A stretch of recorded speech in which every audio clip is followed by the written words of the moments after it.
नमस्कार दोस्तों, आज मैं आपको दिखाने जा रहा हूँ वो जगह, वो वृक्ष जो आज से 5100 साल पहले से स्थापित है।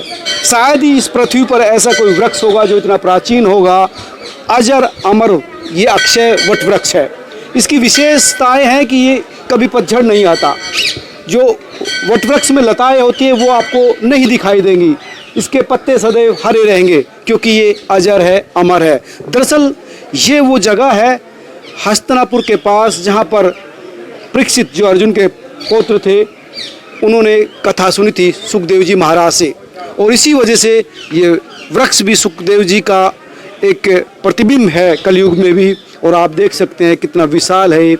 तमाम भारतवर्ष से, देश विदेश से यहाँ पर लोग आते हैं अपनी मनोकामना के लिए। आप देख सकते हैं किस तरह से इस वृक्ष की परिक्रमा कर रहे हैं। दरअसल अगर वृक्ष की बात करें तो ये शुक्र तीर्थ, शुक्रताल जिसको बोलते हैं, वहाँ पर है।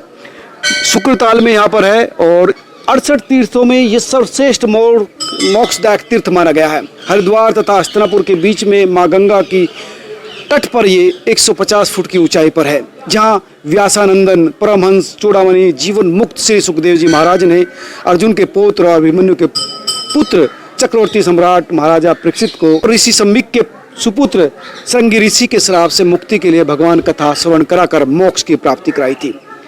ये भागवत कथा का सर्वप्रथम श्रवण और प्रसारण इसी जगह पर हुआ था। और इस स्थान पर ही जो श्रोता थे उनमें आप देखिए कितने महान महर्षि थे। महर्षि वेदव्यास, महर्षि वशिष्ठ, महर्षि विश्वामित्र आदि असंख्य तपस्वी विद्वान यहाँ पर थे। उनकी चरण रज से ये भूमि पवित्र हो गई। यह पावन वटवृक्ष आज भी भगवत पीठ के लिए जाना जाता है। तमाम अलग अलग जगह के यहाँ पर ब्राह्मण आते हैं जो भगवत पीठ करते हैं। यहाँ पर शुक्रदेव जी का मंदिर है, विठल मंदिर है, यज्ञशालाएँ हैं, गौशाला है, संस्कृत विद्यालय है। आप देख सकते हैं बहुत दूर दूर तक अब ये फैला है। आप जहाँ तक देख सकते हैं यहाँ पर हनुमान जी की मूर्ति है, गणेश जी की मूर्ति है। और इसका जो जीर्णोद्धार किया था वो कल्याण देव महाराज ने किया था। बड़ा परिश्रम किया था। 129 साल की उम्र में उनका स्वर्गवास हुआ था। वटवृक्ष की बात करें तो 88,000 ऋषि मुनि और श्रोताओं के मध्य बैठकर हस्तिनापुर के सम्राट महाराजा परीक्षित को ही उनके शाप से मुक्ति के लिए 7 दिन तक ब्रह्मनिष्ठ जीवन मुक्त महर्षि सुखदेव जी ने यहाँ पर अमृतवाणी सुनाई थी। और इसी वजह से ये वटवृक्ष भी अमर अजर हो गया। कभी पतझड़ नहीं होता। अनन्य वृक्षों की तरह इसकी जटाएं नहीं निकलती। शुक्र पक्षी यानी तोता जिसको हम बोलते हैं वो यहाँ पर दिखाई देता है और उनको शुक्रदेव जी का ही प्रतिरूप माना जाता है। तो दोस्तों ये आप देख सकते हैं कि इस वृक्ष की जो फैलाव है, ये मंदिर है, यहाँ पर कई मंदिर हैं यहाँ पर जो मैंने आपको बताए। और अभी मैं यहाँ पर बात करूँगा, शर्मा जी हैं, उनसे जानकारी लूँगा। शर्मा जी, दोस्तों तीर्थ नगरी शुक्रताल के बारे में विशेष जानकारी देने के लिए रविंद्र शर्मा जी मेरे साथ हैं। उनसे जानूंगा कि कितना प्राचीन है ये तीर्थ, क्या महत्ता है और तमाम चीज़ें। विशेषज्ञ हैं, विद्वान पंडित हैं। रविंद्र जी, सर्वप्रथम कहाँ से शुरू करेंगे? आप बताइए कि तीर्थ के बारे में, यहाँ की जो ऐतिहासिकता के बारे में। देखिए, जो हमारा भारतवर्ष है इसमें अनेकों तीर्थ हैं। तो अनेकों तीर्थ में से इस तीर्थ को जो है विशेष महत्व दिया गया है। संत चरणदास जी ने कहा है 68 तीर्थ माई अनूपा मोह भाई बैकुंठ स्वरूपा। 68 तीर्थों में से शुक्रताल पहला तीर्थ है जहाँ मुक्ति नहीं मोक्ष प्राप्त हुआ। मुक्ति का तो मतलब ये होता है ये शरीर छोड़ा, दूसरा शरीर धारण कर लिया, मुक्ति हो गई। और मोक्ष का मतलब होता है जीव का सदा सदा के लिए छुटकारा हो जाए। तो ये जो तीर्थ है मोक्ष प्रदाता तीर्थ है और मोक्ष मिला है भागवत के माध्यम से।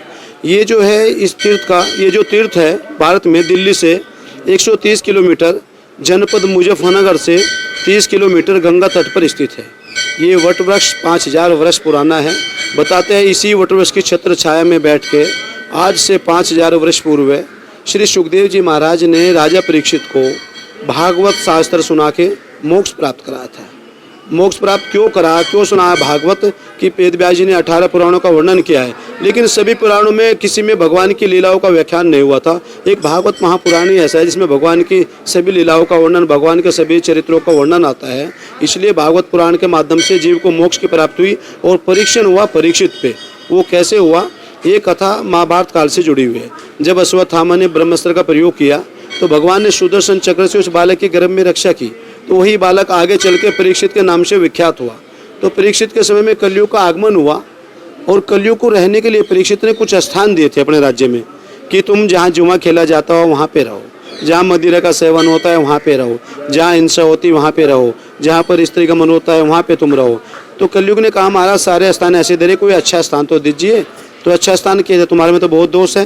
कहने लगे आप मेरे में दोष ही देख रहे हैं, मेरे में तो सबसे बड़ा गुण वो है जो किसी योगों में नहीं था, और योगों में हजारों वर्ष तपस्या करके जो फल नहीं मिल पाता था, मेरे समय में तो बहुत समय में कम समय में प्राप्त कर लेता है। मेरे में तो वो है गुण सबसे बड़ा है। कलयुग केवल नाम अधारा सुमेर समीर नर उतरे ही पारा। तो उन्होंने कहा महाराज आपके जीवन पर्यंत तक मैं आपके राज्य में कोई गलत कार्य नहीं करूँगा। तो उन्होंने कहा ठीक है, हम आपको स्थान देते हैं, कौन सा स्थान चाहिए, जो भी आप दे दो। तो हीरा मोती सोना चांदी जो आप जहाँ आपकी इच्छा हो वहाँ दे दो। तो अनित्य से कमाए धन में रह सकते कोई भी धातु हो। तो कहने ठीक है। तो बताते हैं जब राजसूय कर रहे थे पांडव, जरासंध को जीतना जरूरी था और भीम के द्वारा जरासंध का वध हुआ था, तो निशानी के तौर पर उसका मुकुट उठा लाए। आने वाले समय में परीक्षित राजा बने, अब उन्हें क्या मालूम पूर्वजों की संपत्ति है तो हमारी है, उठा के पहन लिया। पहनने के बाद शिकार खेलने जंगल में गए, उनको प्यास लग गई तो सम्यक ऋषि के आश्रम में गए। तो ऋषि भजन में बैठे हुए थे, बार बार याचना करते रहे, जल उनको मिला नहीं। कलियुग की बुद्धि जागृत हुई, तुम राजा हो, तुम्हारा सम्मान नहीं कर रहा है, ये महाराज पाखंड कर रहा है, इसको दंड दो। तो क्या दंड दूं? इधर उधर देखा तो एक मरा हुआ सर्प दिखाई पड़ा, तीर की नोक से उठाकर ऋषि के गले में डाल दिया। ऋषि महाराज जब भी नहीं उठे तो राजा क्रोध वंश अपने हस्तिनापुर आ गए। तो उन ऋषि के एक पुत्र थे, पास में कौशिकी नाम की नदी पर स्नान कर रहे थे।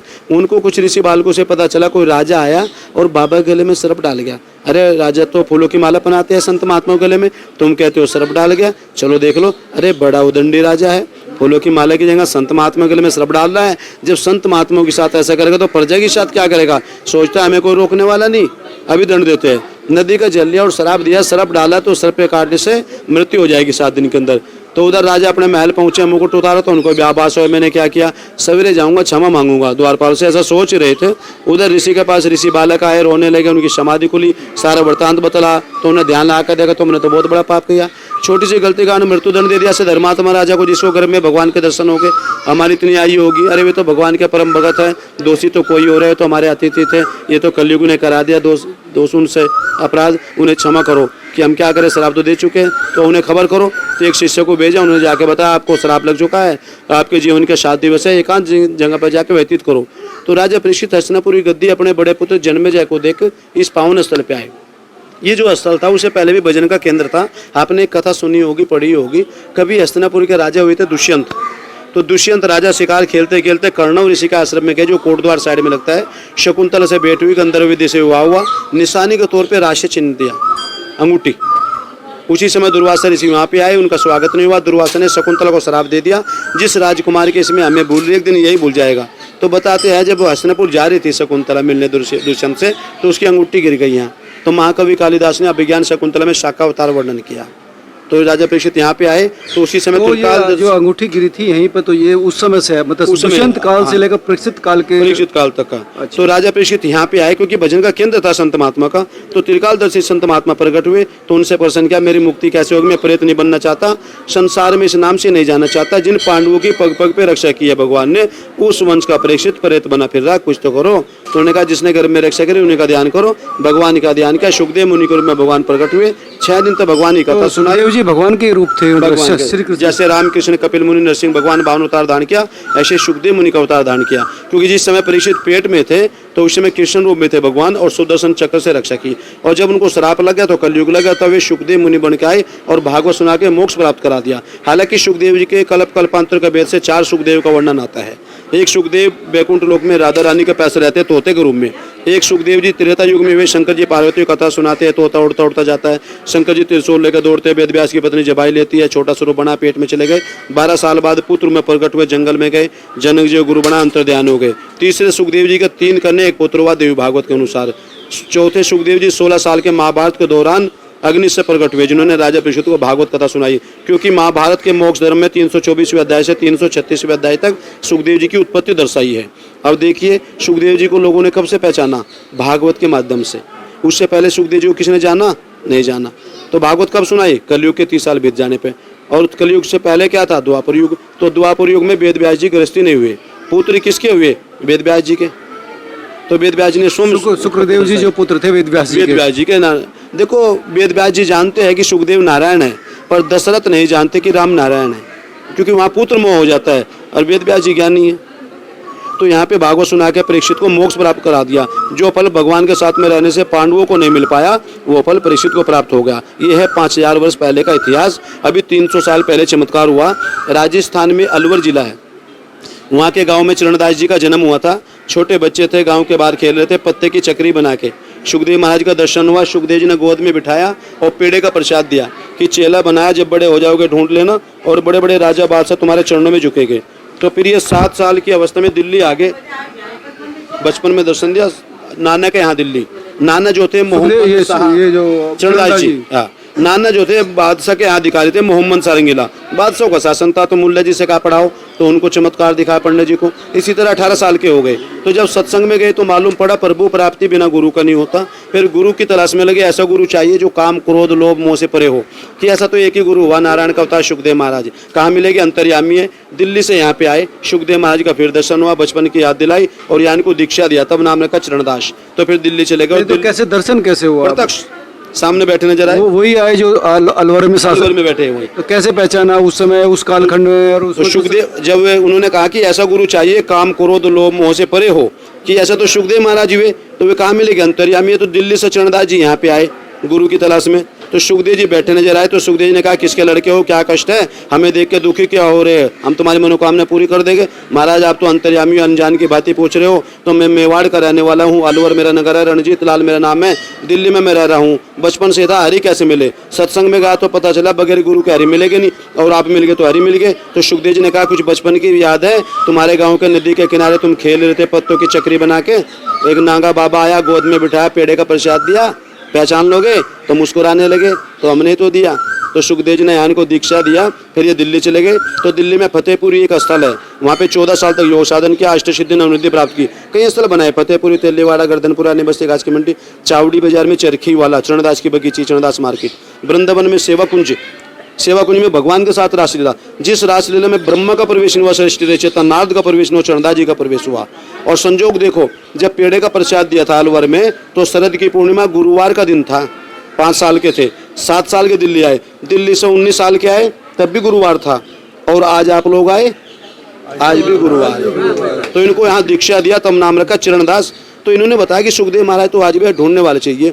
ये जो तीर्थ है, इसको विकास में लाने का श्रेय जो जाता है 100 ब्रह्मलीन 129 साल के स्वामी कल्याण देव जी महाराज को जाता है, जिनके अथक प्रयासों से इस तीर्थ का विकास हुआ। इसीलिए लोग यहाँ दूर दूर से आ रहे हैं, नहीं तो यह जंगल था, यहाँ कोई रास्ते नहीं थे आने जाने के।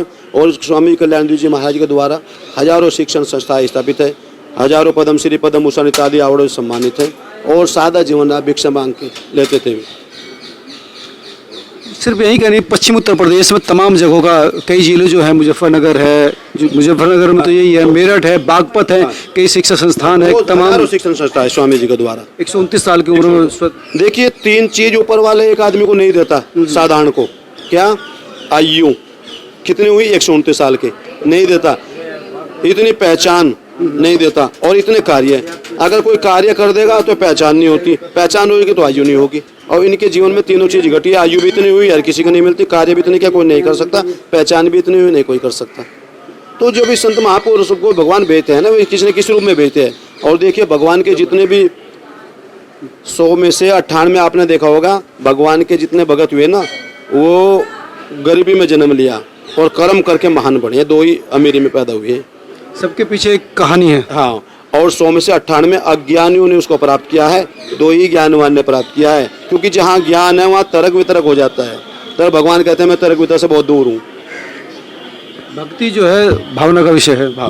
दो कौन हुए जिनके पास ज्ञान भी था और भक्ति भी थी? चरणदास जी भी थे। अच्छा। बचपन से जमींदारी घर के थे, इस प्रकार से। और दूसरे बहुत है अनेकों, शास्त्रों में देखेंगे तो ये थे रविंद्र शर्मा, जो तमाम जानकारी कंठस्थ है और कितनी सारगम्यता से बहुत जल्दी इन्होंने पूरी कथा सतयुग से लेकर कलयुग के वर्तमान समय तक आपके सामने कई विकास कार्य यहाँ पर हुए हैं। आप कब से हैं यहाँ पर? 36 साल। 36 साल हो गए, यहीं के रहने वाले हैं? अब यही के हो गए।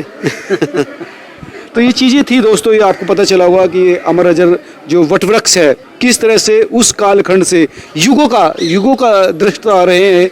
और ये जो पवन भूमि आपको बताई, रविंद्र जी ने बताई तमाम पूरी दुनिया के लोग, देश के लोग यहाँ पर आते हैं और मुक्ति और मोक्ष की कामना करते हैं। नमस्कार।